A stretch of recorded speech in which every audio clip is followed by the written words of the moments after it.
a lot of reputable tiny house builders are going to have good reviews, and they're going to have a track record of happy customers. And not only that, they're going to have certified tiny home. If a tiny house is certified, that greatly increases the likelihood that one, you'll be able to finance it, and two, you'll be able to put it in a tiny house community, or even some municipalities are looking for that certification. Now, another part of your research can just be kind of going out there, actually taking a look to see what's available. Now, tinyhouselistings.com is the ultimate source, in my opinion. It's the original source for where tiny homes are being sold in bulk. Over 20,000 tiny homes have actually been sold through our platform. We've got a long track record of being in the business and helping people out. But you want to go through and look and find what's out there, price point, price per square foot, finishings, all that stuff. So you want to make sure you're buying from a reputable builder, and you also want to make sure that you're getting a good deal for what it is you're buying. Now, another thing we just kind of touched on quickly is you want to buy a new home or a used home. Now, if you're buying a new home, you kind of have two options. You can build a spec home. In other words, you can buy a model. For the most part, there's not a lot of customizations.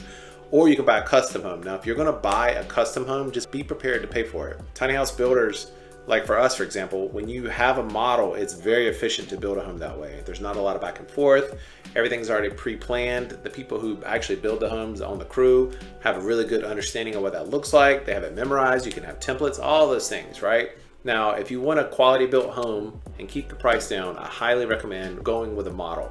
And a lot of people like ourselves have inventory of models. So basically, you pick out the one you want and we send it your way.